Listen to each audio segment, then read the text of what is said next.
Jay Robb, welcome to the show. Glad to be here. Another I exciting day. I'm excited to see you. Thank you so much for accepting my invitation. We actually met on Instagram, or I reached out to you, or someone on your team. I don't know if I was actually talking to you or someone else, but really been a big fan of yours and your protein. I can't remember how I first learned about J Rob protein, but I lived in Beaumont, Texas for about 8.5 years, and I've been using protein shakes and powders for a number of years, and found yours and really enjoyed it. So something that always stood out to me is that you had a message on the back of the package pertaining to God, and that always stood out to me as well. So thank you for the great supplements, and thank you for being on the show. Oh, I'm glad to do it. It's hard to believe that was back in '88 when I started the company and put that powder together. And I always kept, and my message, I always wanted to make sure that, I was promoting health and wellness and all that and fitness and bodybuilding and stuff. But I wanted to make sure that the message behind it all was always to point people into the direction of God, to turn them inward instead of outward to the world. And so Yeah, that was what really sparked me to drive the company, upward. And yeah, God blessed us every step of the way. I have no complaints over all the years. It just was an unbelievable vertical ride, and still yeah. is. I know. Yeah. Well, I got so many questions. Take us back to 1990 or 1988. How did you get on this path of supplements and exercise and nutrition, and then eventually having your own company? Gee, well, my fitness began, believe it or not. Well, actually, I was a swimmer and diver when I was a kid, so I kind of get introduced to health, fitness, sunshine, and stuff like that. So at 7 years of age, I started swimming on a swim team. Loved it, and in this is going to date me here a little bit, but in 1966. I got my first weight set. So I can see your head. You're doing the math already. Wait a minute. No, this is right. So anyway, 1966, I was 13. I'll give it away. All I got my right. first weight set, and that was the best gift I think I've ever gotten. And I said, I don't want to be a skinny little 13-year-old kid beat up all the time anymore. And so I just, I took to the weights, but I just dabbled in them, not wholeheartedly, but I love them. I just love the feel of them, and, just pumping iron, and it just Yeah. felt good. But it wasn't all the way up until 1975 Oh. that I just dove headfirst into bodybuilding and fitness, because I'd Mm. watched Arnold, a lot of the earlier bodybuilders who were, making it big, and they were big, and steroids had come out. I didn't know it at the time, but steroids were just huge. And Oh yeah. these guys just got big, and they weren't that big. It seemed like a decade before, but now they were huge, but it just looked glamorous. And so I just jumped in. And 5 years later, I opened my first fitness club, Jay's Gym, Nice. and just went full tilt into the fitness world and teaching. I created a small supplement line way back then, and we got people ready for contests, but we would drug test them. And so we were some of the country's first drug tested bodybuilding events. And so that kind of put us in a different map, because I got really turned off by the whole steroid scene back in the day. It was obnoxious, and people, I mean, they were juicing so heavy, way back. Oh yeah. Not, I mean, it's even worse now, but back then they were juicing so heavy, and I saw personality changes. People just got crazy. And Yeah. of course, they got huge. They'd be one day they're 180 pounds, next time they're 280. You just go, whoa, Oh how did that no. Yeah. happen? So that set me on the trail. But there's a twist to my story. Yeah. The Along the way, see, back in the day, I was a hippie. I Yeah. just, long hair and all. I've always leaned into that ever since the Beatles came out, and we grew our hair long, and just loved the whole peace and love movement. Went through college during that period of time, and it was just fun, and a free spirited thought. And I never had looked at life that way, because I don't know about you, but going through high school is high school. It's like who's going to beat up who and what's going to happen next, and are you going to make it through? And it gets a little weird sometimes in the midst of the fun and the craziness, and you lose the purpose or the meaning of life or what we're here for. Because I always felt like, until I got to college, that guys were just meant to just beat on other guys. It was an interesting philosophy I had in my head. So I remember getting to the campus when I went to college, and there was, I pull up and this guy comes out the front door of my dorm, and he just started coming at me. And I thought, oh God, this guy's always going to want to fight the first time I just pulled up. And he goes, hey, brother, let me help you. He says, you need some help, man? And his hair was long. And I thought, well, nobody's ever said that to me before. They didn't know me. So, Yeah, so yeah. that was my introduction to, oh, I like this lifestyle. I like this way of living and the way of thinking. And I just adapted to it immediately. So hair goes long, I go free and happy. And so that was in the interim of me getting into bodybuilding. So I had that spirit as well as the physical aspect of it. Right, It's a double balance there. So I'm like free spirited right. and but grounded with the body and health and earth and all that. And Hmm. it was a fun time. It really was, because all that stuff was new. So Right. I just, got, let's see, let's see. So that was 1980. So then I sold my first fitness club, and took a job at Jimbo's naturally in San Diego, as in the produce, and became produce manager, then became store manager. Because I wanted to learn the health food industry, because I was really into the diet part of bodybuilding and fitness and stuff. And most people, they just want to work out and eat whatever they wanted to eat.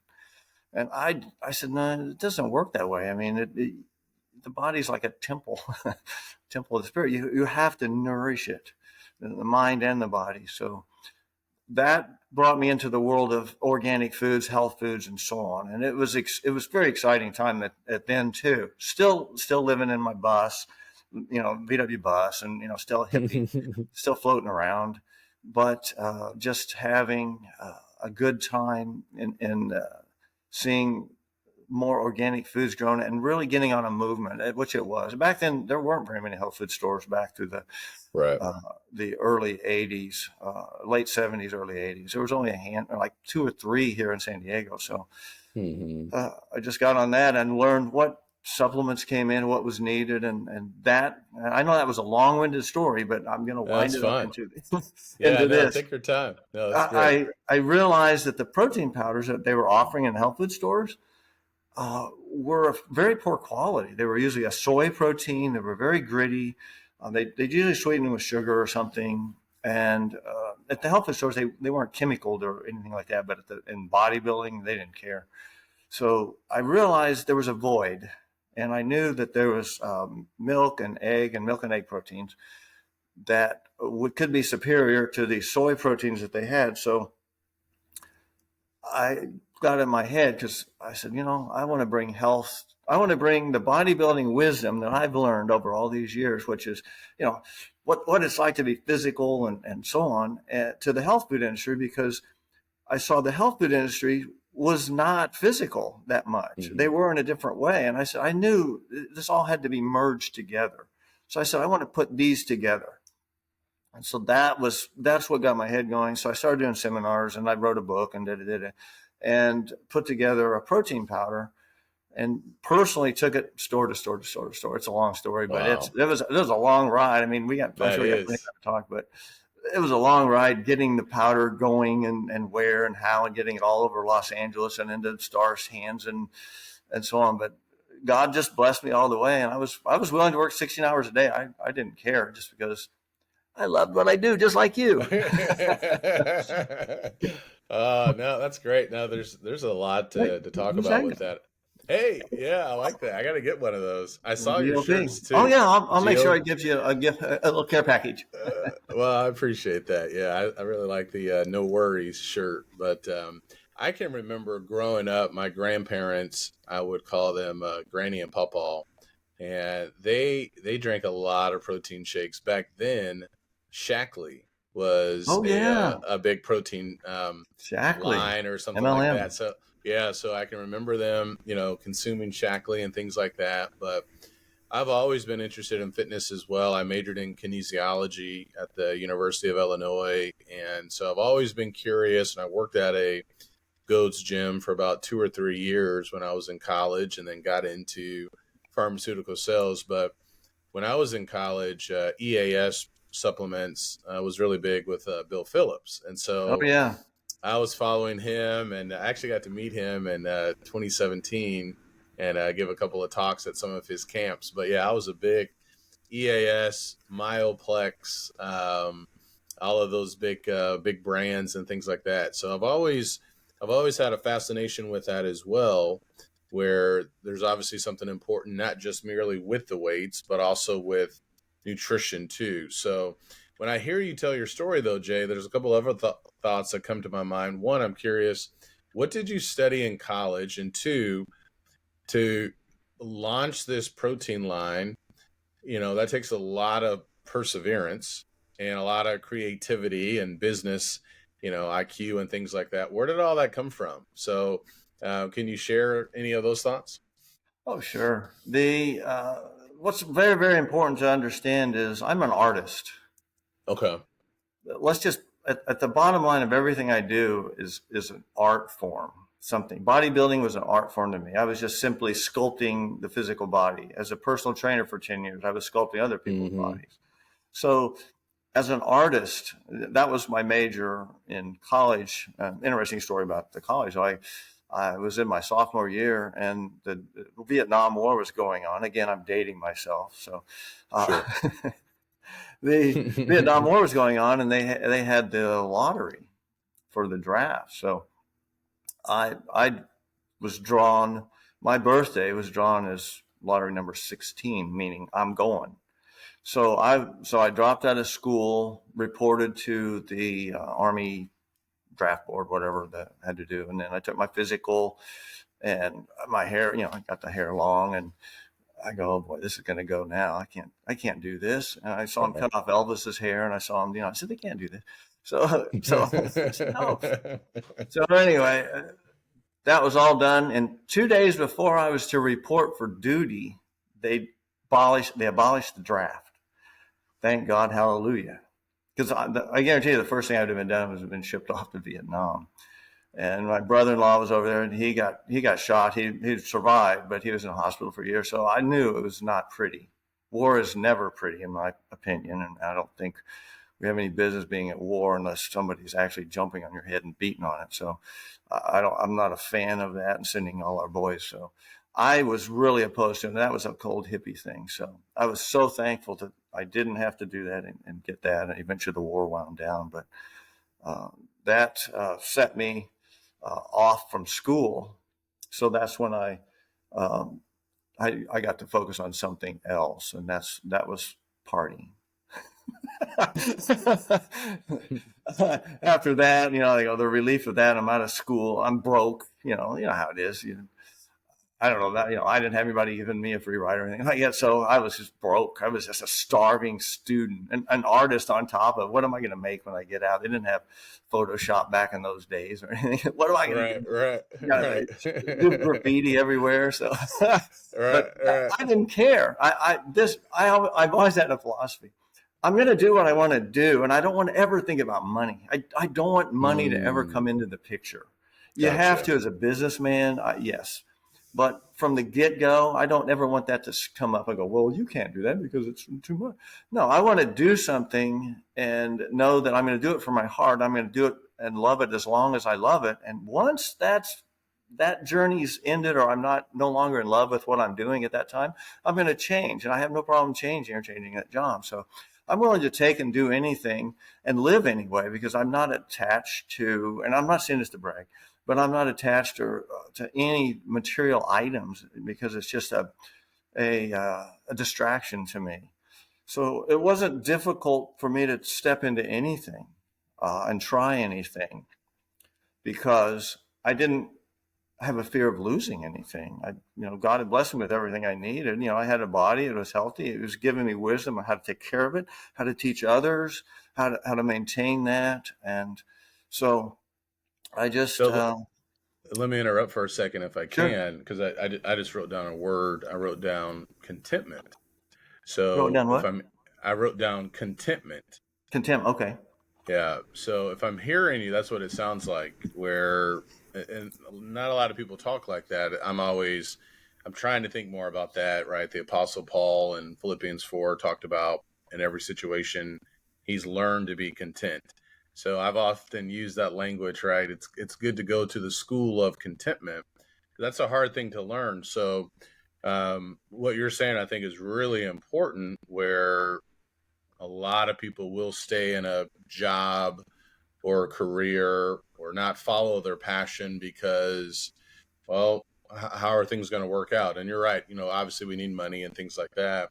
Where did that come from for you? Like, when did you reach that point of, I'm not going to get attached to certain things? Was that seeing what happened to your brother? Was that, seeing what happened in Vietnam? Where did that mindset come from? Because a lot of people struggle with that of not following their passion. And obviously there's wisdom involved, but at least giving something a shot and trying and say, you know what, I need to see if I can do this, and not being so fearful of, the unknown. Um, Gosh, it's for me. It started in 1972. I was in college and I watched a movie called Kung Fu. Okay. I don't know. Have you heard of the movie? It was called I don't Kung know if I've Fu, seen and it. David Mm-mm. Carradine starred it. And it was actually a Oh pilot. yeah. It Yeah. was a pilot Mm-hmm. for a TV show, I but this remember was the that. Yeah. actual movie itself. And we were in college, and I had a little black and white 19-inch TV in the room, and like all the guys in the dorm, we huddled around. We were going to watch this show, and it's supposed to be about some martial arts guy or something. I don't know what it Mm-hmm. was. Mm-hmm. And so we were watching this, and it was about a child who had been his parents had died, and he was left alone. And there were a lot of other orphans here in China, and so they sat outside the Shaolin temple and were quiet, hoping they could be introduced into the temple, and the temple would take care of them and raise them as a Shaolin priest. That was kind of their direct. They had nowhere else to go, I guess. And this one kid who was half Chinese, half American was sitting out there, and he was accepted out of all the other kids, and he went through this whole training, and anyway, that was the basis of the show. But then eventually, not to make this too long, but his master was killed by the emperor, and he had to, his expatriator had to flee China, came to America in the Old West, and it sounds bizarre, but it was a great setting, and he brought his peace and love wisdom from being a Shaolin uh, priest to America and the Wild Wild West. But in this movie at the temple, I saw something I'd never seen before. The kids and the monks were sitting cross-legged on the floor with candles all around them. There were candles all the way around them, everywhere. And they had their legs crossed and their eyes closed and their hands in their lap, and they were not doing anything but just sitting there. Anyway, that was meditation, and I'd never seen that before. I thought, why were they doing that? What's the point of this? Why would you do nothing? And because I was still wild and crazy. We were listening to Black Sabbath, Paranoid, and it was just back then it was just fun and silly and wild, and you never really gave it a lot of thought. But in college, things slowed down a bit, and I got a moment to think, wait a minute, this is different. And so I sat for a moment, 5 minutes, with my legs crossed on my bed one day when nobody was in my room. So I had a roommate, and I said, boy, this is uncomfortable. This is really bizarre. Why are they doing it on the TV? And then after the 5 minutes, I thought, that was horribly wonderful. And I realized, oh, there's something to this. It's about being quiet. I don't know what that actually means because, I'd never really been quiet before. So that started me in the training of my mind of being quiet. I know that my life is a very spiritual journey. My dad we were raised Christian, and we grew up very, with God and Jesus, and everything was always up front with us. We prayed at every meal, and that's a whole nother story with my dad, but that gave me a very, very good foundation. And I expanded on that um, with meditation, which, some, I'm not sure how you believe or feel, but some will endorse or like meditation because, and others don't. I'm not sure why, but I find it's a way for me to hear God's voice. I find it's a way that if I can turn my mind off, I can hear what nobody else can hear. I can see what nobody else can see.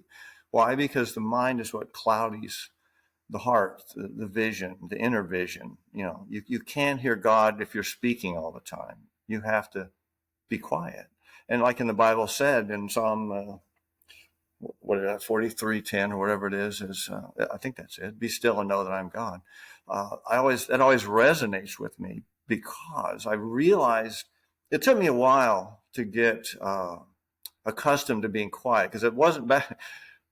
Even today, most people don't meditate. I don't know. Do you meditate or you do? Okay. A lot of people I don't do. meditate. Yeah. They think I got Yeah. two heads or something when I say that, but just be quiet or go off by yourself is odd to them, especially with, people got on their phones. So Yeah. that, Yeah. that is what brought me to peace. And it took me 10 years to awaken. I guess that's the word I'll use, to awaken from the dream or the delusion that I was in, that I was somebody and I was different and so on, and that I really was just a drop in the ocean and a child of God, and yet with not even a separation in that. It wasn't even like there was a drop or the ocean; they were the same. So that happened in 1981, and so that set me into a completely different spiritual place at that time, a great spiritual place, Yeah. which, No, thank you.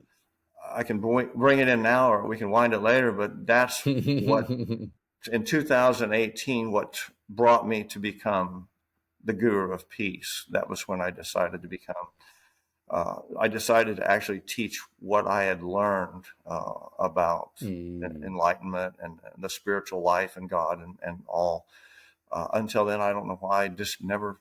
Well, I mean, you've had a nice calling, and congratulations to you, Hmm. and so on.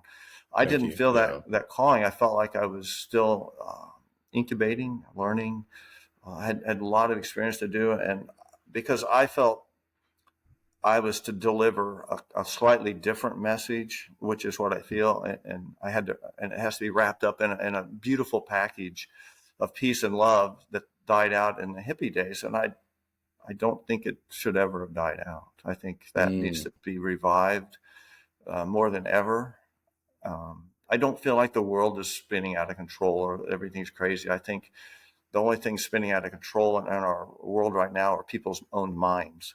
Their minds Hmm. have gotten out of control because it's easy to get programmed watching the news. It's easy to get programmed watching, you know, even TV and movies. Hmm. You Hmm. get subconsciously programmed, which Yep. brings you back to Yeah. answering your contentment question is if you have peace of mind, you'll always be content. You'll always accept what's in front of you and be thankful for it. Knowing that this is something I can build from. This is something I can work up from. This is something God can move my hands in a way that makes this more beautiful for other people because we're all here just to do one thing. We're here to serve. There's nothing more that we've come to this earth to do. We are here to serve. And if you are paying attention to everything, which is awareness, if your mind's not running wild, if you're not on your phone constantly, if you're not doing all the things you shouldn't be doing all the time, you're going to become aware of people and their pain and their suffering. And I'm sure you feel it all the time that it's just Yeah. heart wrenching sometimes. And just Yeah. know that, I'm not here to save them. I'm just here to point the way, or I'm here to give them a tip if they need that tip. I'm here to Right. do something that can uplift them in the moment and perhaps give them a direction. And it all leads to God, no matter how you want to slice it, no matter how you want to name it or how you want to do it. Yeah. This is a beautiful time right now, dude. It's as crazy as it looks. It's a beautiful time because it's a revolution, revel everything, and here we are. And how do we do that? We've gone through something that now we can contrast to what's possible. We're sitting on earth in the Garden of Eden and don't even know it. That is the part that just blows my mind away. We don't even know that. I do, but most people don't even know that. And all you have to do is tap into it. All you have to do is unplug. You got to unplug. You got to take the garbage out, take the trash out, boom, throw it Right, out. right. Then what? Yeah, Then we have yeah. something. Now we can be who we really are, which is anything we want to be, because we're really nobody, but we're somebody. I know that's a lot of circle talk. Hey, this is fun. That's why I appreciate you having me on so you can Excuse me. hear all my Oh stuff. yeah. No, this is good. I appreciate you sharing, and these are good conversations to have. You know, you had mentioned meditation, and that's something I'm certainly trying to work on more. There's a passage I've focused a lot on, and I've shared it as well. I think a lot of Christians, or those who proclaim to be Christians, don't really think about meditation, but the Apostle Paul talked about that in Philippians 4 and verse number 8, I believe, you know, where he talked about things that are good and things that are lovely and things that are right and all these kind of things. He said, dwell on these things, or that's the idea of meditate. So my Yeah. meditation is a little bit different, where I'm not necessarily trying to empty everything, but really trying to fill my mind with those things that are good and those things that are from God. And so that makes a big difference. And I was talking to my wife yesterday. I don't know, I was just kind of in a mood yesterday, and struggling with a few things. But there's this passage, Jay, that really encouraged me. And I actually heard it on social media, but in 1 Samuel 30 and verse 6, King David in the Old Testament, it said that he encouraged himself in the Lord. And there's something there too for a lot of people who are struggling with a lot of things. I love this idea. And I love what you're saying about service, right? It is all Yeah. about service, right? Helping others. So I love that language of he encouraged himself, but it wasn't just merely what we may sometimes think about, right? Taking a vacation or whatever it may be, you know, but the connection in the way that he had it, you know, it was in the Lord. And so that actually helped me out, right? Where connecting with God and hearing from God, you know, through his word, and connecting that way in prayer.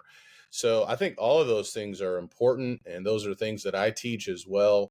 I believe that's how we hear from the Lord today, through his scriptures. And what you're saying about emptying our minds of the trash is so important and so true. I found some old documents from 2016, and I just had like a huge transformation shift that year. One of the things that I did, though, I stopped watching the news. You know, I turned it off. I did. I turned it off, and I actually stopped watching a lot of sports. I had gotten off social media. I had read Cal Newport's book, Good Deep for Work. you. And, you know, but yeah, all of that makes a big difference. And learning to, learning to enjoy, like what you were talking about, the silence is so important. It was interesting. I don't know if, have you ever read C.S. Lewis' book, The Screw Tape Letters?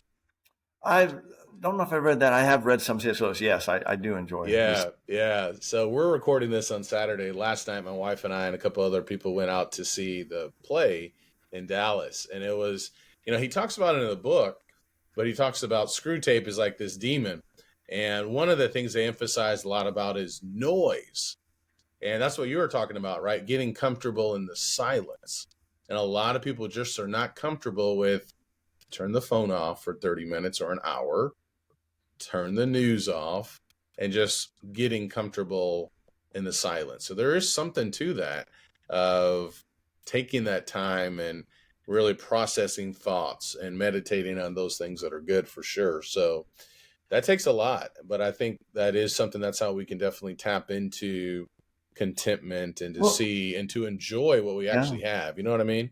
yeah. It's interesting. Something that's so simple, so free, Mm-hmm. Mm-hmm. and so freeing at the same Mm-hmm. time is rarely encouraged in America. Yeah. The notion of meditation or just being quiet and alone, or taking a walk alone, or not talking, or not taking your phone, or not doing something that elicits silence, or not even silence, but not mental activity, or when the mind is moving, you're really not here now at all. There is no reality. your mind is remembering something or dreaming something. And both of those are a dream. So if you're remembering something, you're flashing back. If you're thinking about something that's going to happen tomorrow, you're really thinking of the future that doesn't exist and it never will. So you're imagining that too. Neither one are reality. It's like watching the news in your own head. So what news are you playing in your own head? Well, if you just turn the news off, now you have nothing. Now you have no distraction. So it's the mind always wanting to dream. The mind creates the illusion that we are somebody. I always felt like, and this is my personal take on this, but I always felt like when Jesus went up into the high desert for 40 days and 40 nights, he went up there, and correct me if I'm wrong in how I remember this story, but he went up there and he was tempted by the devil. And the devil says, I can give you all these things, and I will give you this, and I will give you that. The devil was promising Jesus something in the future that didn't exist in the here and now, because the devil doesn't exist in the here and now, because the devil exists in your own mind. So he was chattering to Jesus and says, get behind me, Satan, or I don't remember exactly. You know probably well better than I do. Get behind me, Satan, or whatever. Leave me alone, or however he said it. But what I took that as was, get out of my head, you jerk. This is a sacred space with my Father.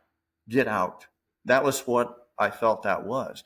And I also felt like that was important for Jesus to awaken in 40 days and 40 nights of complete isolation and quiet, which I would say that would be a form of meditation, to completely realize the truth and the reality without the mind's interaction and interference with reality.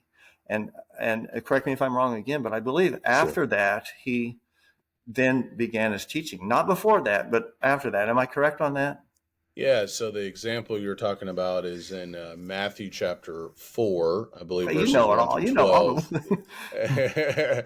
And then Luke chapter 4. So yeah, Satan tempted him 3 times, and that's important in his ministry as well, and especially as our great high priest, and one that can sympathize and understand what we're going through, that he was tempted yet without Yes, sin. And so exactly. Luke 4, that account talks about how after that Satan he fled, or he went away until a more opportune time. So my understanding of that, Jay, and I appreciate you sharing that story. Yeah, there was something very powerful with that did begin his ministry, as you said, afterwards. Yeah, something happened at He during that did 40 begin days. his ministry there. I would say I don't think there's any question the devil is real, because he's communicating with him. He's talking to him. He goes away until another opportune time. But it's a great lesson for us to see how he defeated him. But yeah, 40 days and 40 nights, that's a long time. And it is interesting with some of those attacks and things like that, and offering him something that wouldn't really give him anything. Yeah, it was offering something that he didn't have now. You can have all this, and like it's all imaginary, futuristic garble. That's how we get tempted into doing anything. We're never tempted by the present moment, because this is here and now. But I could have this, or the fear of I could lose that, and now you've got a gaining or a losing. And the illusion is really you thinking you're somebody who's going to hold on to these things, but someday you're going to be like pushing daisies. And is it really going to matter? Is it really going to matter if you did either one of those? And if you're afraid, what are you afraid of? And as we both probably know, the greatest fear is death, Death. which is how we got kind of tangled up in this whole, and maybe I shouldn't open this Pandora's box, but the whole pandemic thing, because it's easy to promote fear. And I'm a marketing, I wouldn't say an expert, but I'd say I'm pretty dang good. I've been doing it for a long time. And so I understand marketing. I understand motivation of people. And fear is the greatest motivator of all. And one thing people are afraid of is public speaking and fire and different Yep. things like that. So when you get, and then the ultimate though is death, suffering, then death. So if you can get a person afraid that their family or themselves or somebody they care about or love or something is going to die or that so on. You've got a motivator that'll make people do things that are idiotic. And that's where we have to be very careful in life, period, because our own mind takes us down the wrong path every single time. And I equate that with, I think only Satan speaks to us and gets to us in the mind. If you turn your mind off, if you have the ability, if you've trained the mind, if you trained yourself to shut the mind off, Satan has no leverage with you. There's no entering into you. There's no way that he can speak to you because you're in the Holy Land. You're in the silent, the bliss. You're in God's world. You're in heaven if you're quiet. If you're absolutely dead quiet, then Satan has no hooks, nowhere to go. So you can't be taken down the wrong path until you begin thinking again and daydreaming and imagining something is better than what it is right now. What could be better than it is right now? I don't really. Is this not presented to us? I mean, yes, people suffer and there's people starving. Things are going all over the world. But unless we can come to grips with it's okay the way things are right now and accept them, our own situation, and say it's okay, and then do our best. There's nothing. This is my gig here. Do your best. There's nothing more you can do, and God will bless you in all situations. And that is a total faith walk, as I'm sure you well know. It's a total faith walk that I have nothing to base this on at all, except that thank you, thank you, and thank you. And what can I do now to serve more? Whatever that is. And I'm here now to help people put the peace, love, and fun back in their life, because I think that's been lost. And I do that by teaching people how to hang loose. I'm giving back to the world as best I can. God bless me very, very well. I worked hard. I'm not going to deny that, but God blessed me all the way through the protein powder journey for Jay Robb Protein. Got it through Hollywood, got it all over the planet, 10,000 stores. We did very, very well. But I always did my seminars and ended and at some point would witness as best I could that I was here because God spoke to me when I was down, and I asked him to show me how to get back up and out and moving. And if he did, I would spend the rest of my life sharing whatever secrets he gives me. That was because I had a time where I had like a physical collapse. I was training too hard. I was eating too much. I was doing crazy stuff. I tried steroids and stuff like that. And I just went down one day, and that scared me. And that was when I made that little bargain with the big man and said, I'll do that. And I've done my best to keep that bargain from there forward. And I'm still doing that now. I think I'm just graduating now into a deeper spiritual dive where I kept it at the back burner during my seminars and protein years and my fat burning diet book and all the things I'd written and so on, and the TV shows and the da-da-da. And so I kept it at the back burner. Now I want to put it at the front burner. We need to make God first. We need to make being quiet. We need to make our spiritual life first, not something that, we'll get around to that when we get closer to retirement age or whatever. No. There is no time other than right now. It's easy. Just be quiet for a moment, and you'll get a taste of it, and then do that again a little bit more tomorrow, and a little bit more the next day. Then pretty soon you're living with awareness. You're living in love. You're hugging everybody. I mean, I have to say this right now. I have to stop just for a second. I have to say this. You're a good-looking dude.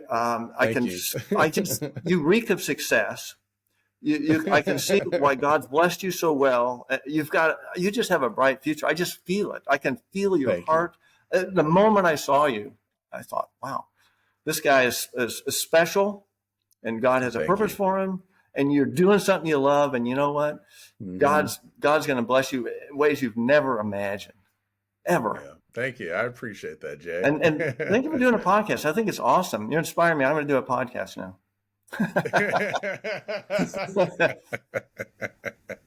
Well, I really appreciate that. Yeah, worry is that's what's coming to my mind as I hear you speak. And staying in today, that's been something I've been studying a lot more for the last year, just overcoming worry. So Jesus talked about that so much, stay in today. Worry is a waste of time. It is interesting. I've gathered up a bunch of books from the 20th century, the 30s and 40s, and the same problems that we've had today are no Yeah, different, than they were with, 100 years ago or something like that. So there is different there is faces. something about it's just different faces, different phases, and we just have to really stay in today. So I Which appreciate reminds that. Yeah.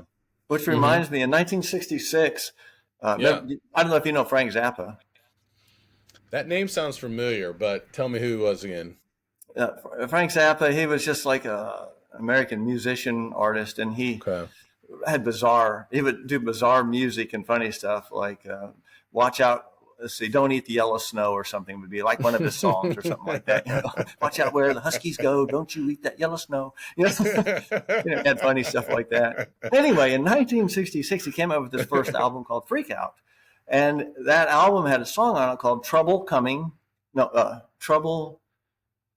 Every Day, or Trouble Every Day. That's what it was called. Anyway, Yeah. the chorus line was Trouble. There's no way to delay that trouble coming every day. And it was a song about the race riots and Watts and all that in LA. And Mm. how he was watching. He says, I'm about to get upset watching my TV from checking out the news until my eyeballs fail to see. It seems that every day is just another rotten mess.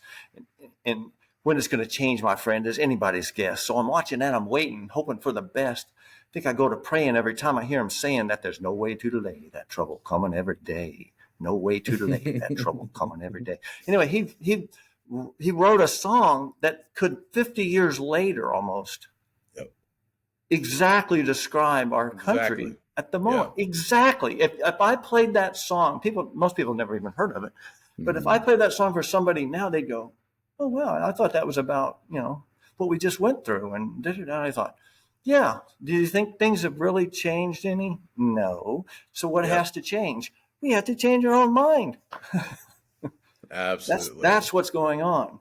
We can't. Absolutely. History is going to repeat itself. So and that song, and it's funny.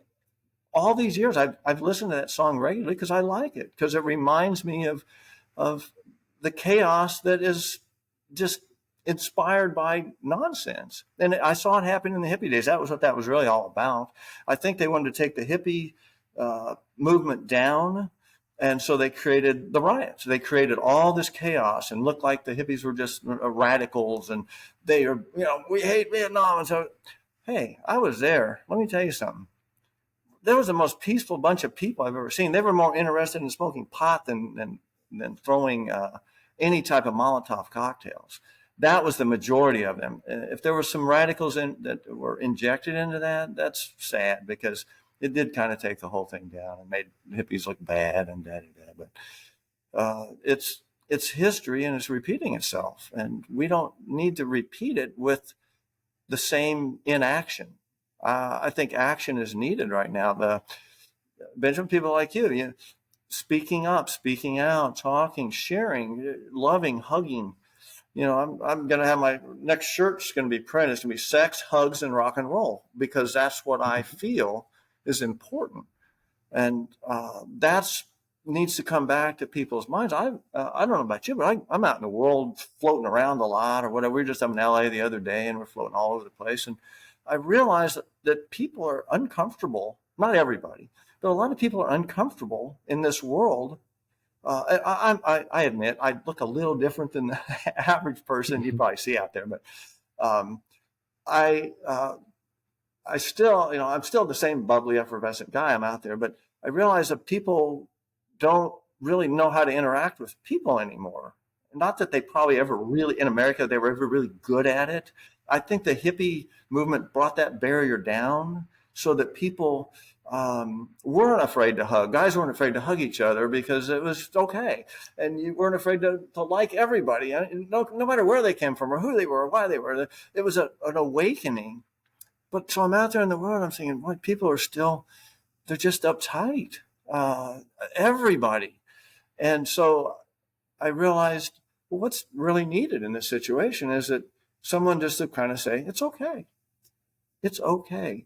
You don't have to think about being a certain way at all. just be yourself, be natural. And when you are, it's easy to accept somebody else. And if you can look in someone else's eyes, if you can look in someone else's eyes deeply enough, if you can get to know that person that way quickly, you will see yourself. You do not see someone else. Looking at you, I see myself with headphones on right now. And that's, if we view life as seeing yourself as, this is your reflection, dude. Look at it. This is your reflection. If you don't like it, and some people don't really like themselves or love themselves, so I can understand when they might not like what they see. So, but when the love inside is allowed to become visible, that's suppressed mentally, the mind kind of takes it and pushes it back.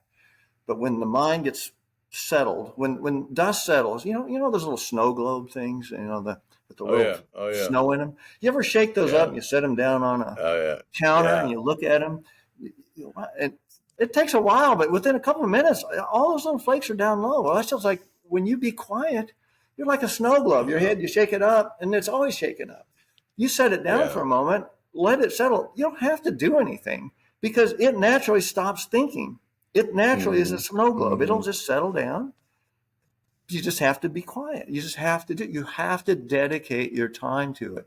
And that's not being done. So we've got our work cut out, brother. I mean, we want to go out there. See, I want to get, this is one of my things. I want to get, I've gotten 60 or 55,000 of my stickers out there. They little hang loose on the back. See that? Hang loose. Yeah. I've got 55,000. I just ordered 10,000 more. My goal is, and this is just to remind people to hang loose. So these are all over San Diego, some in LA, and all over Palm Beach, Florida. Yeah. I want to get 100 million of these out. I want to get as many people as I can to help me get these out and distribute them out and stick them everywhere, because I want them to be reminded to hang loose. That's when that way when we're out in the world, if you have to have triggers and signals to remember to do things. And if you have something like this, you can go, oh, hang loose. It's like a subconscious cue. Oh yeah, slow down. And you might walk over to a park bench at that moment when you see that sticker and sit down and be quiet for a little bit, get recomposed, get centered, get God centered, let God kind of talk to you. What do I do now, God? That's what you say. And then God will tell you. And then what do? You do what he says. If you don't do what he says, guess what? You're going to do like I used to do. You drive in the ditch every time. You ever driven in the ditch because you grabbed the wheel away from God? I got it. I'm good. I'm good, dude. Yeah. And it's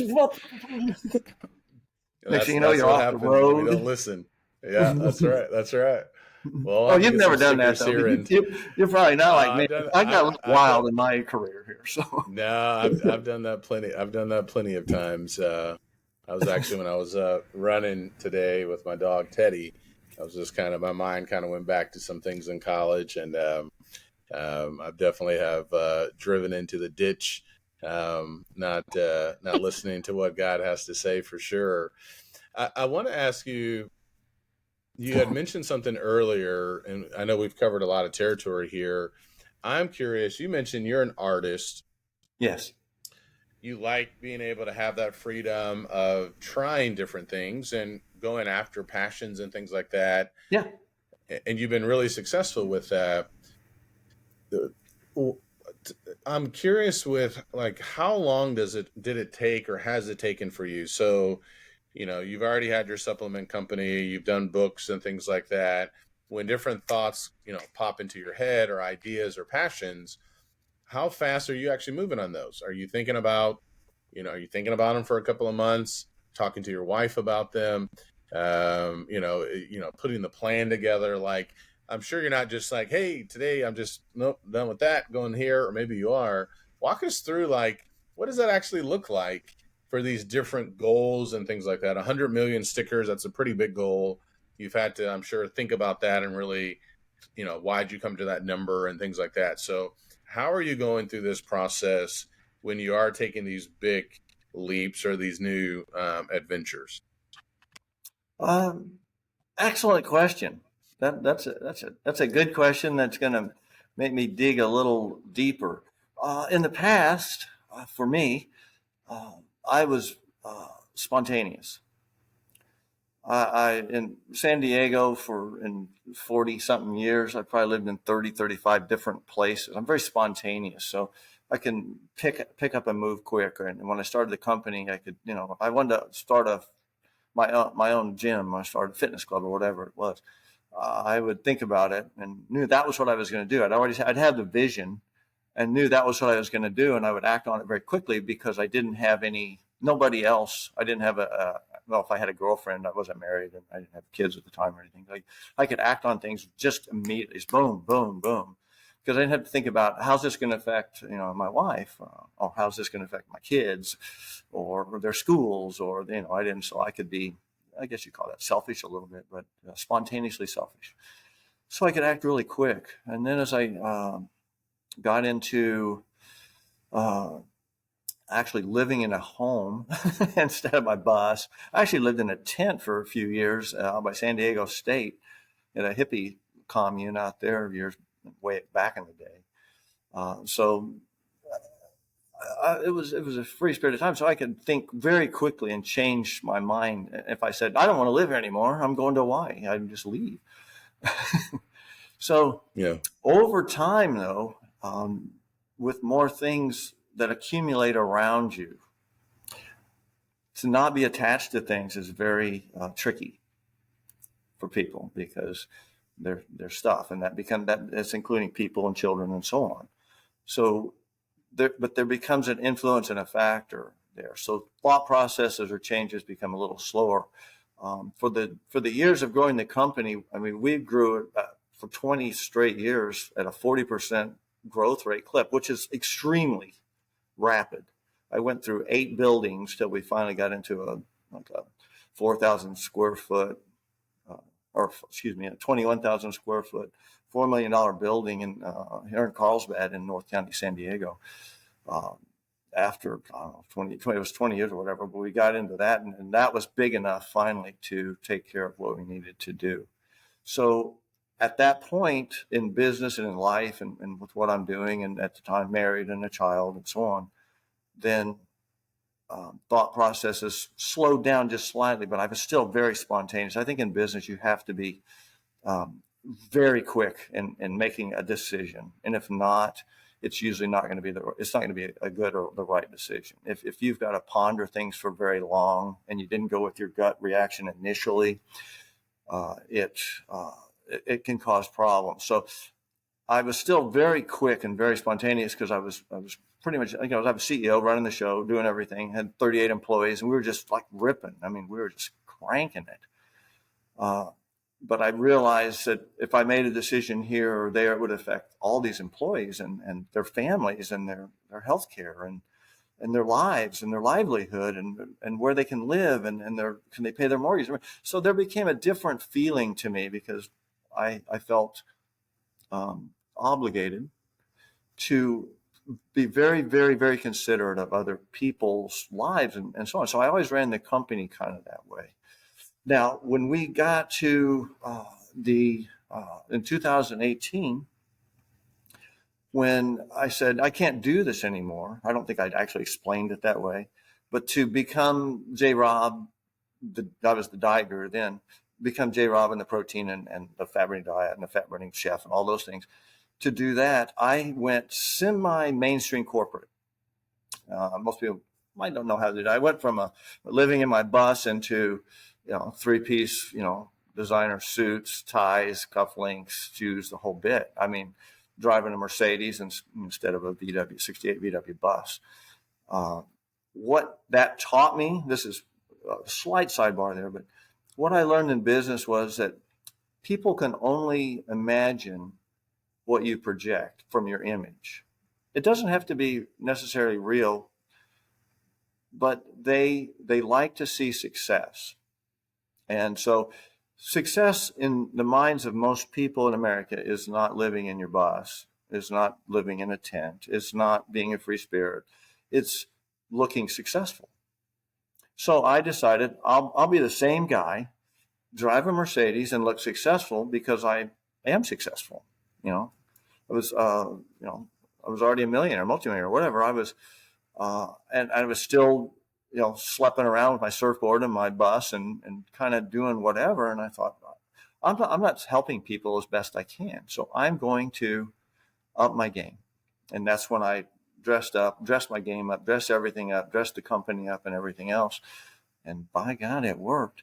It was like somebody put a torch to us or something. It was just I'd go to a seminar before and pull up in the bus or whatever I was doing, a VW bus, and they go, oh hey, they were happy to see me, and pull up in the Mercedes and the suit and stuff the next time, and they go, wow, looks like somebody's successful. Looks like life's been good to you. God's blessed you well.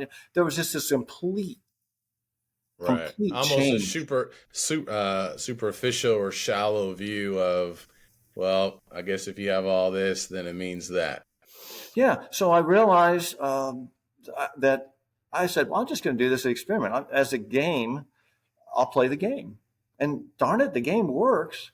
But I was willing to change myself. I was willing to cut my hair really short and dress super nice and look like a doctor, look like a professional. Everything I did, everywhere I went, I ran the company that way. We all dressed up. We all dressed nice. We weren't casual. We weren't kickback. I said, why aren't you kicking back? I said, because this is serious. We're here to help people. I said, so I changed my image to reach millions instead of keeping the same way I look to reach thousands or hundreds of thousands, maybe. And it worked. So we reached millions and millions of people. So I realized, this is very effective. But by the time I got to 2000, what was that, 30 something years later, 2018, I said, I don't want to do this anymore. It's really not me. I just went back to, what do I want to do? God, I asked God, I said, God, I feel discord here. I'm not feeling settled. And anytime I'm never happy, I'm like, whoa, something's off here. I said, why isn't this feeling right to me? And God just said, be yourself. He gave me no other words. It was be yourself. So I said, okay. And so I didn't believe him at first. So like a week later, praying, okay, God, so who do you want me to be now? How's this going to look? And just be yourself. Okay. I don't know what that means, but okay, I'll take it. So I guess I was a little slow. I still didn't quite believe it. It took me a couple of months. I finally kept coming back to him, and just be yourself. I go, okay. So I thought about it. I said, well, who am I? And I already knew who I was. I knew who I was, but I was playing a game in business, in the world, to reach more people. But I thought, gosh, I can't do this fully. I can only do this like 80% of the way, because I'm not fully real. Does that make sense? It's like I'm not telling the whole story. If I'm going to tell you to be yourself and to find your dream and live your dream, and you say, well, I'll do that, but I'm going to still look this way because I think people expect that. I would say, well, I'm kind of a fake, or this is a charade. So I said, okay, so what do I like? I like hair. I like, sideburns. I like sunglasses. I like a headband. I like whatever it is. I like being free. I like wearing free clothes and puka shell necklaces, wristbands, all kinds of strange things, and music and stuff. So I thought, just be me. So I put the headband on. I still had my hair short. Put my headband on, and said, I'm going to start moving in a different direction. So I told my wife, because I run everything by her. She's way smarter than I am. And I said, hey, what do you think about this idea? Put my headband on. She goes, oh, that looks pretty good. I go, yeah, it's different though. She goes, yeah, it's different. So we would test it. We would go out in public and test it. People would look at me. Hey, they would notice me more. Hey, you did it. And so then I'd test it with a red headband. And then I would go out in public and they go, whoa, And so I realized I had to be careful because I didn't look like a gangbanger. I had to be really careful with the headband. So I went back to the teal because it was neutral cool. And so that's exactly I wouldn't be careful that way. But so people noticed me and they remembered it because it was teal. And that's how I said, I'm a huge fan of branding. You have a brand.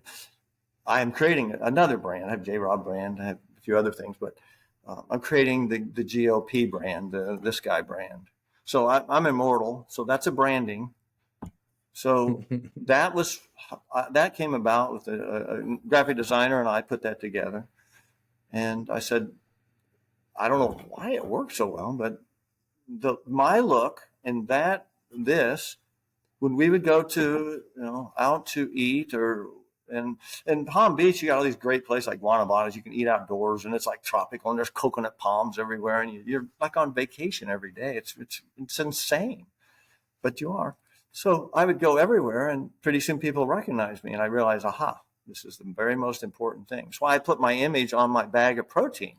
Nobody else had their image on their bag of protein at the time. I was going, oh, look at what's all these shelves? All these protein look the same. I think I'll put my image on the front of mine. So I did, and people go, oh, look, he's on the front. And then people go, he's on an ego trip. And my staff would even go, he's on an ego trip. Why does he want his picture on there? All he can think about is himself, and so on. I said, no, I want my image on there so people know that there's a person behind this and that I'm going to back up my product. And that's a good point. Darn it worked. People, they liked it. I mean, sometimes people still make fun of him. Oh, who does he think he's, Aunt Jemima or Uncle Ben or, Colonel Sanders? They come up with all these things. I said, no, it's because I'm a real person. Well, now I'm immortal. I will be forever. You can put that sticker on anything. So that will be the new me. So I'll be like, I don't know. I forgot your question, but I think I almost kind of sort of answered it all in a roundabout way. It's sure fun doing it. It's all this good. Is a fun podcast. I like this. This is great. Yeah. I appreciate you talking and sharing. And I like to do the spiritual side of it. I'm sorry to interrupt there just for a second, but I've been interviewed a lot over my lifetime, and people won't a lot of times go into the spiritual part of things. They won't go in because they're mainstream and they don't want to step on toes, whatever their reason is, or maybe they just don't believe that way. But I love being on podcasts. I love being on TV. I love being in a spotlight where I can and encouraged to, or at least embraced. If I talk about something more important or deeper or very spiritual to me, I am different, and and meditation not embraced by everybody, and enlightenment and all that stuff is, but that's what I'm here for, and I connect with everyone and love your message and what you're doing, and just so you know, I'm honored to be on your podcast today. I mean, I really appreciate that. You have something magical. I can't even put my finger right on it at first, but just there's something magical about you. Your face is just aglow. And thank you. It's easy to see why you're successful. It's easy to see why you're happy. It's easy to see, that you're God-centered. It just shines out of you. Well, I appreciate that. I appreciate that. Well, I'll tell you this too, Jay, and I've thought a lot about this too. My full-time job, obviously I'm a minister, and I take that very seriously. And, I've been preaching now for 15 years, and I started listening to podcasts a number of years ago. And so productivity, things like that, right? How can I speed up the process with different things has been fascinating. When I worked with Pfizer Pharmaceuticals for 8 years. So I understand what you're talking about, right? With how you dress and business and connection. And, there's a book out there called Influence, the Corporate World, right? And there's science behind what we look like and how we dress, and the symmetry of our faces, even like for politics and things like that. So with this podcast, and it's kind of evolved, and I appreciate everything you're telling me. It really started out of fear. I had a microphone. I had it in one of my closets for about a year. My wife and I, Nikki, we had gotten invited to do a podcast. And I said, okay. And then I was like, you know what? I just need to go ahead and start this. So it's kind of shifted, but like what you're saying, for me, faith, family, fitness, food, pretty much encompasses my life. And fun. And fun, yes. And there's some other things I can put in there, right? But I've thought a lot more about this. And this is unique too, because not everybody on the show is going to believe everything that I do. And sometimes I have some disagreements about what people may say and things like that, from a biblical perspective. But it has been interesting because that's something that I like to do. Let's have a spiritual conversation. And what you're talking about is true. a lot of people don't want to have these spiritual conversations. Even if, and people can have different views and things like that, right? But can we still have a conversation, and can we still talk about some of these things? And so that's something that I'm seeing even more, where, faith, fitness for me, and just connecting with people, right? And just people that have had an impact on my life. So, I mean, your protein has had an impact on me, and I bought it for years and shared it with my mom. She's like, man, this is really good. And so it's always interesting. And I'm always curious, like, well, the worst thing that he can say is no if I ask him to be on the show. But the best thing that he could say is yes. And so it's just really nice to be able, and you kind of touched on that earlier, seeing other people, connecting with other people. And a lot of people aren't doing that today, not talking, not connecting. There are going to be differences among people, but still getting to know people. And how can we bridge some of that gap? And that this podcast it's just been amazing and fun, meeting so many people around the world, and hopefully influencing people for good, as well. So I appreciate those kind words, and you being on the show, and you trying to promote good in the world. And I think that's real good. So you did answer the question, I believe. It's a process of making these big decisions, and I liked what you said, even about, especially when you have a company, your decision is going to have a ripple effect for a lot of people, and that's a big weight, and that's a big responsibility. And so let me interject that's one a thing lot. here real quick. For the last, because this is perfect for that conversation, for the past like 15 years, I've been going back and forth on my diet, because I wrote a book, The Fat Burning Diet, which was kind of a lower carb cycling thing for bodybuilding type of a diet back in like 1991 it was. And so I kind of innovated that, going that direction a little bit in a unique way. At the same time, I was also innovated into detoxes using a ton of fruits and vegetables that I learned to do way back in the 70s for detox programs. So I was weighing out, going back and forth, because there's a lot of push in the last few years, especially the last 10 years, especially for ketogenic diets and cutting carbs, and that we should be burning fat, we're fat burners, and so on. And I think that has a merit and a place in our world right now, to do that for the people that it may benefit or work good for, that maybe has metabolic issues, syndrome X, diabetes type 2, and so on. At the same time, those diets do not alkalize the system, the cells, the fluids, the lymph, nothing, because the fruits and vegetables are so low in those diets generally. So I was back and forth doing, months and months and months of keto, and then I would do low carb cycling like I do it. And then I would do like a very high fruit intake with some vegetables and different things, lower protein, and on and on, and just maybe shakes and fruit and shakes and a salad or something like that. So I was going back and forth, just which one is the best? And so talking about going back and forth and dilemma, I felt the responsibility that I stopped teaching, people how to eat like 15 years ago, because I'm not really certain that what I'm teaching is the ideal, is just the best. I know how to cleanse, I know how to detox, and I know how to get people off carbs and bad carbs. I said, but I'm not sure that I'm teaching this right. And I said, I have to have a better understanding. So I spent 15 years, and it's been torturous. I'm not going to deny it. That what I've personally had to go through dietary wise, trying things, because if it didn't work, I had to pay the price. But I would follow through with it and say, okay, I'm going to do this and that, just to see what would happen. Like, and I'll just, as an example, I'm sure you run into people and say, oh, have you ever cut carbs? Yeah, I've done it, and did it for like 4 days or a week or a month or whatever it was. But I've never run into anybody and said, hey, have you ever just eaten fruit for a week? You just, hey, have you ever just not eaten other foods? You just only had fruit for a week just to detox your system? 99.9%. No, never done that. Why would I do that? Yeah. And so that kind of intrigued me. I thought, wonder why not? So, and I wonder what would happen if I did that. And so anyway, so I've been going down a very unique dietary journey, which I'll be coming out with my new book, The Hang Loose Diet, and it's going to be based on returning people back to the Garden of Eden, as I'm going to call it. I'm not sure what your diet is or so on, but we need a certain amount of protein. I said, and we need a certain amount of carbs, and we need a certain amount of fat. Where those 3 macronutrients come from is where I was basing all my research and all my personal experience, empirical knowledge, and so on.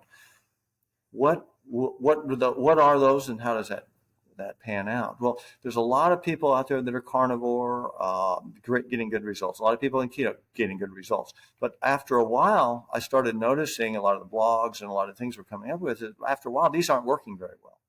They weren't working well for them. So a couple of the people, and the most recent for me that I read about was Dr. Mercola. He said, he brought carbs back. He was doing low carb for years. He taught it, 15 years. I forgot how long he was doing it. It was a while. He says, I brought carbs back into my diet for a reason. He says, because I was doing good.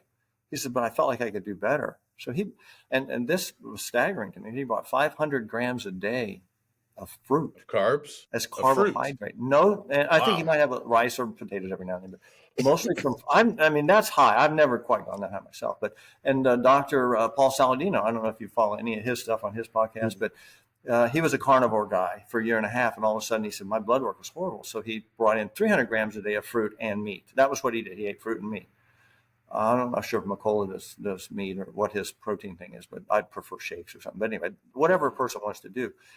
It's been interesting how this has cycled through all the things I've learned and experienced.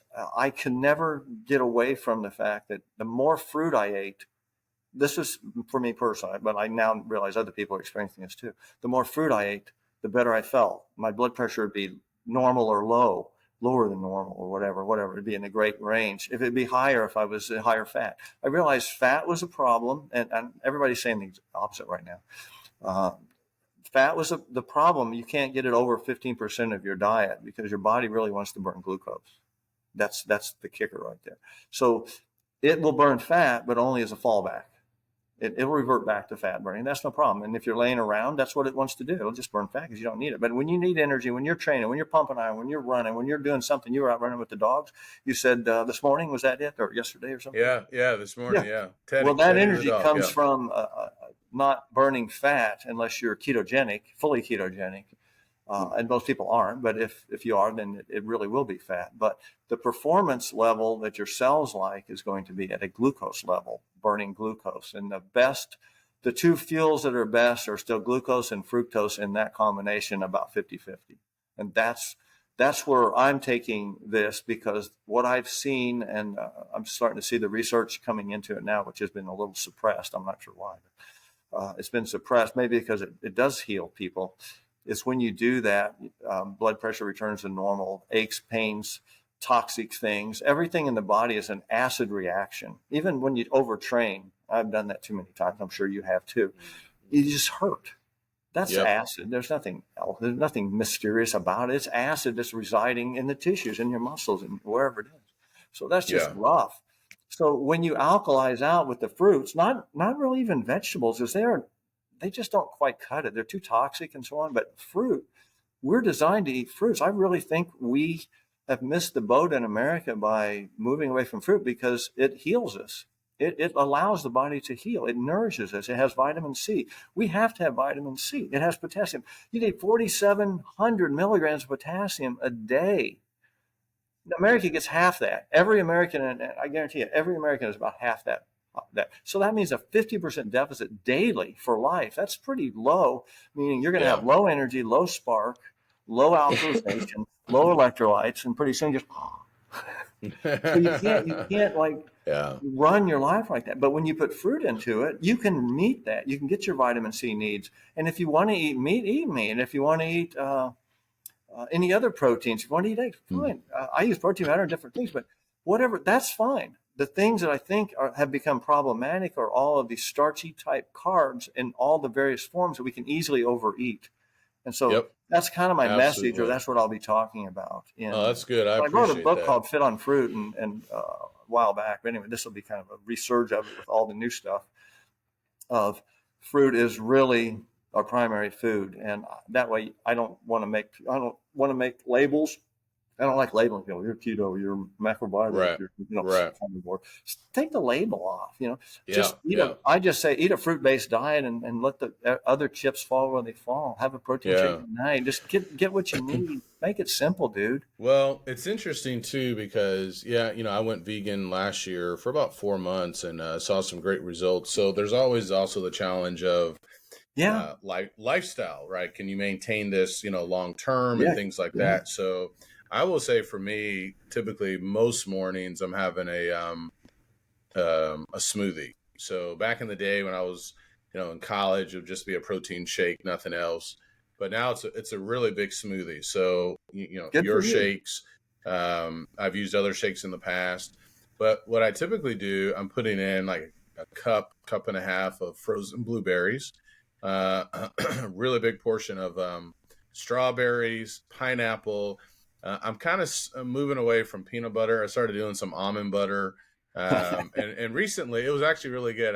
It's good. I had J Robb whey isolate protein, and I'll put like 16 ounces of almond milk and then the fruit with no peanut butter or anything like that. And it felt really great. And I could tell a difference, I think, with my gut as well. So my philosophy right now, it's a book by Bill Phillips, wrote a number of years ago, Eating for Life. I have seen I can go to extremes. I know a lot of people can as well. Although people aren't going to what you're saying, like eating fruit for a week. And I think that's because of what's been pushed out there. You got to have protein and you're not going to be able to do all these things. You're And gonna die. you're going to die. And there's Could be something so dead. refreshing, about fruit. And like yesterday, I just had an apple and I just haven't had like an apple. And I was like, I need to eat this apple. And, just mixing up our foods, I think goes a long way as well.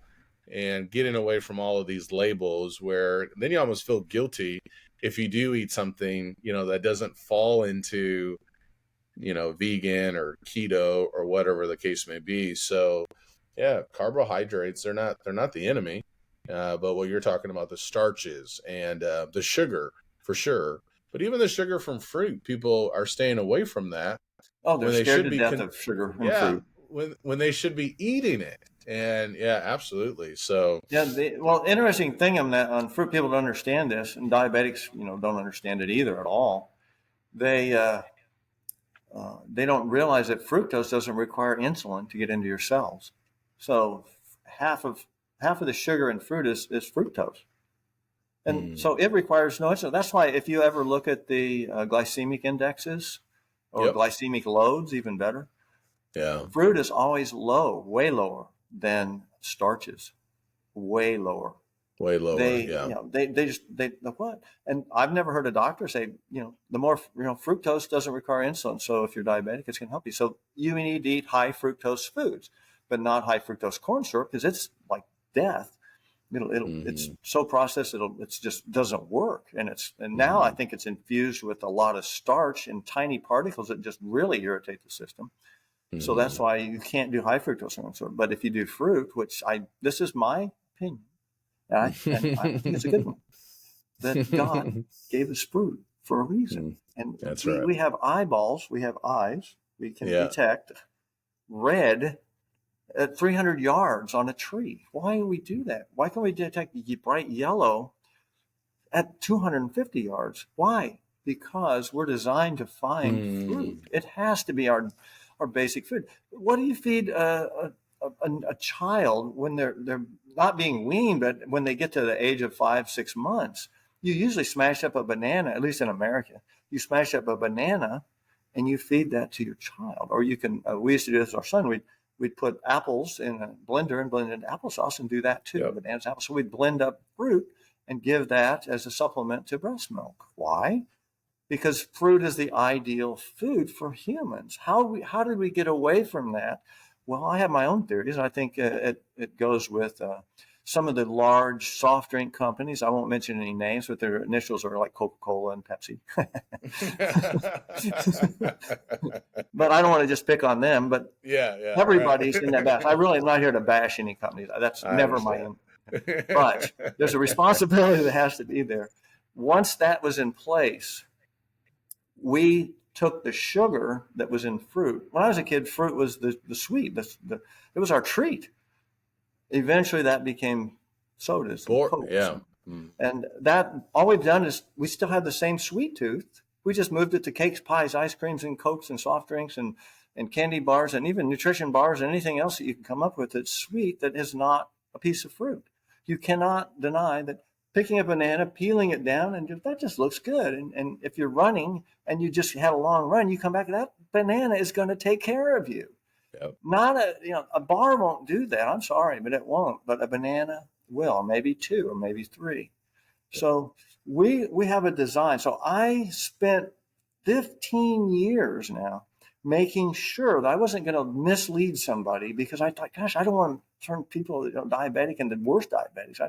And so I realized that, okay, I've done my homework. I've done it. I've worked. It works on me. It works very, very well. Fruit is the ideal.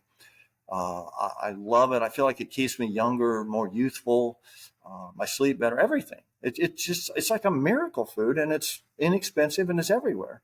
Plant it in your yard, find it everywhere. So I'm settled now. So I'll be teaching that philosophy, which I think is beyond a philosophy, actually a common sense, intuitional, and more importantly, instinctual way of eating, which is to embrace your sweet tooth.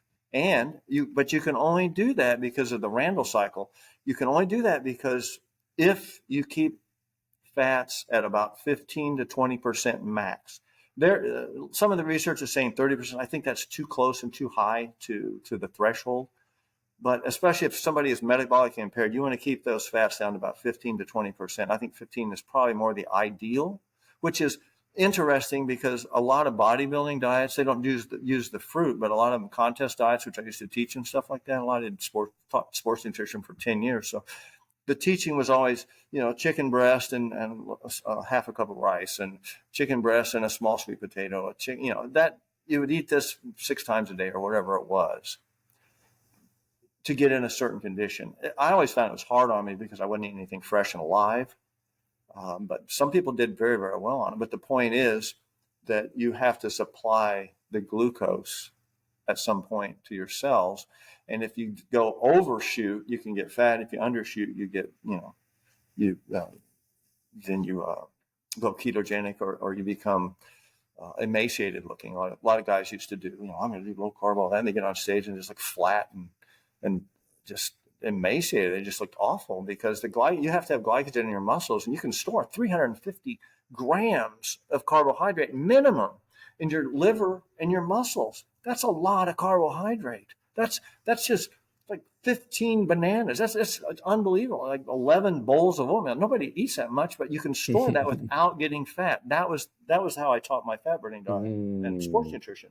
You won't get fat on it because you can eat all those carbs. If your glycogen levels are too low, and that's just simply muscle starch and liver starch that can be converted into glucose or sugar and used by the body. The liver usually runs the brain and puts it into your bloodstream. The muscles pull it out and use it while you're exercising. 2 different kind of actions. But that's 350 grams you can store.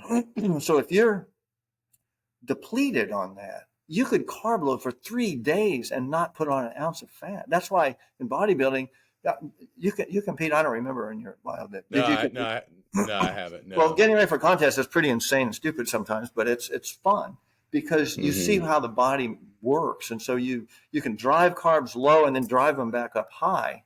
It's not for the average person, but it gives you an effect, and that effect is lean and ripped. And if you don't have the water in your veins from glucose, then you're going to look no vascular, or you're going to look flat. You're going to look weak and tired and saggy. But if you can carb load up right for 2 days, which is the way I taught it, 2 days fully before you step on stage, you will look huge. And it's just water carried into the muscle, into the veins, and nothing more. It's just water. So back to the illusion. That was why bodybuilding was funny. I love bodybuilding. I'm just weird at the same time.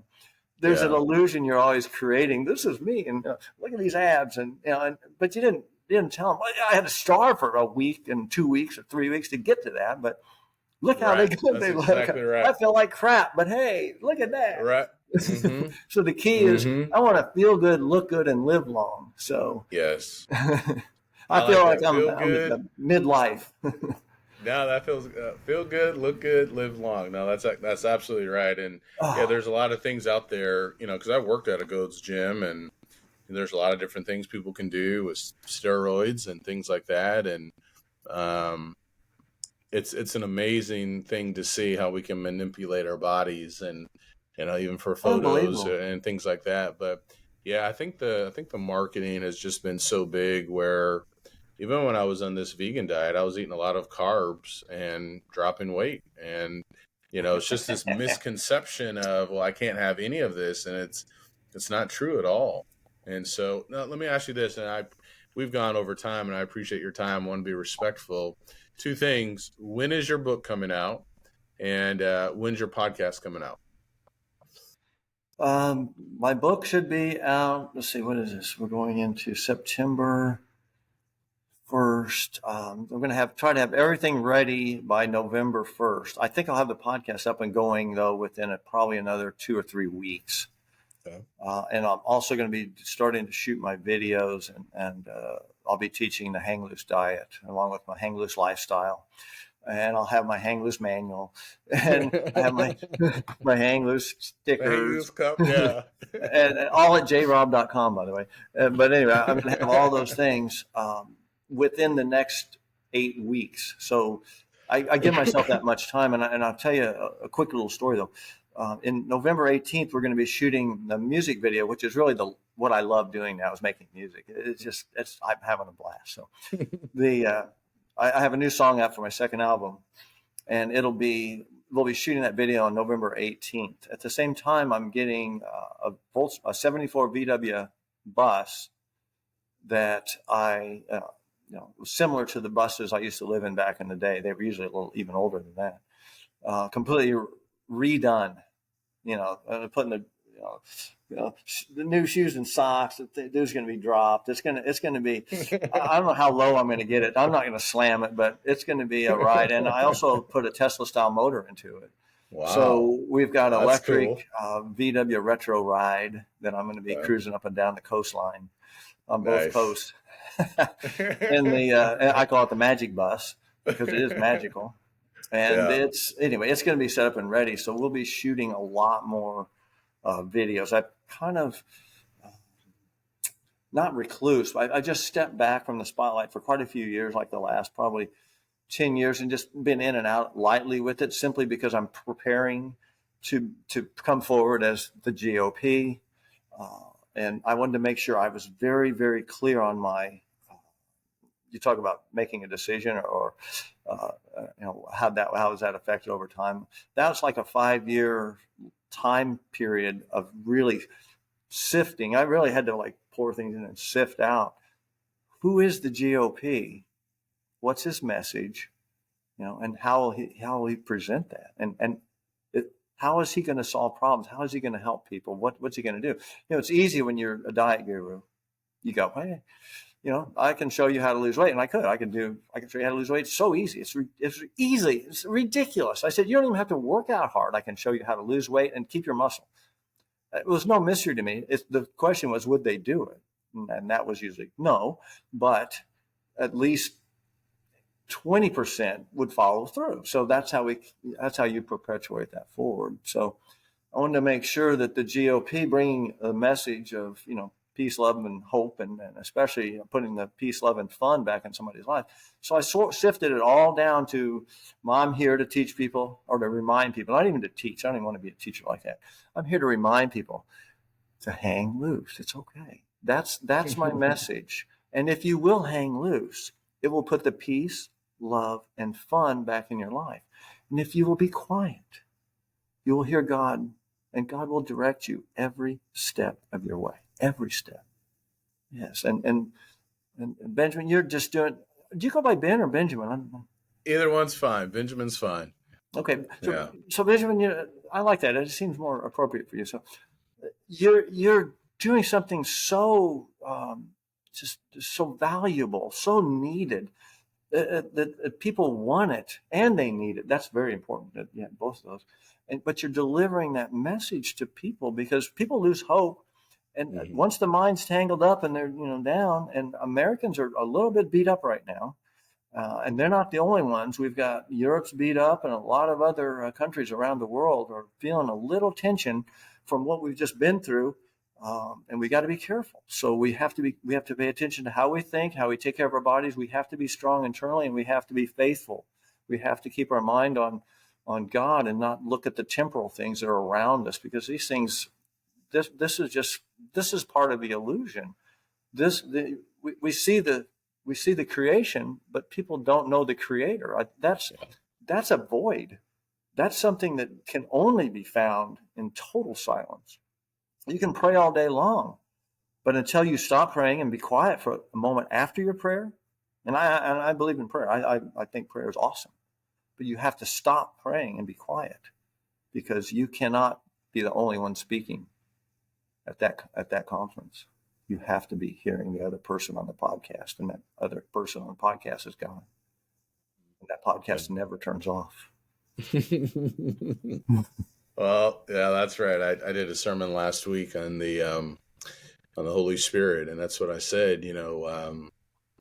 We can hear from God 24/7, and that's what I teach. We can hear from the Lord, through the Scriptures, and we don't have to guess, and we don't have to wonder, and we don't have to, Live in figure fear. out, okay, what's going on, or what does He want me to do? There's something concrete, that we have. So.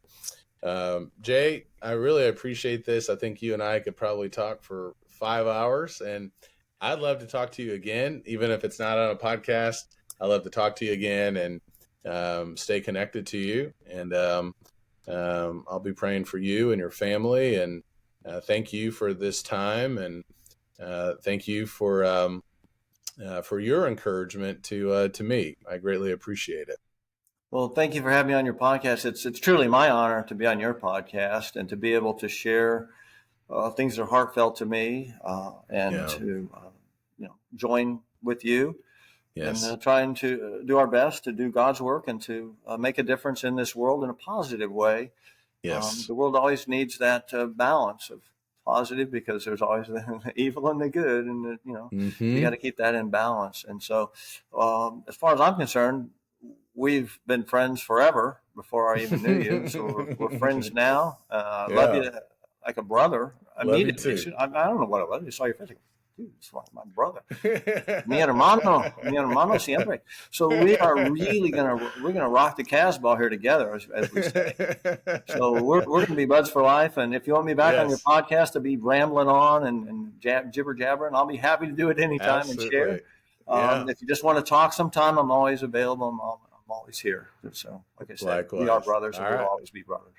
Well, thank you, Jay. I appreciate that. Best wishes to you on your continued journey of thank you. doing God's work in a great way. Thank you. I appreciate that. Stay on the line. Don't leave yet. But to everyone listening, thank you so much for tuning in, and may God bless you all. Take care.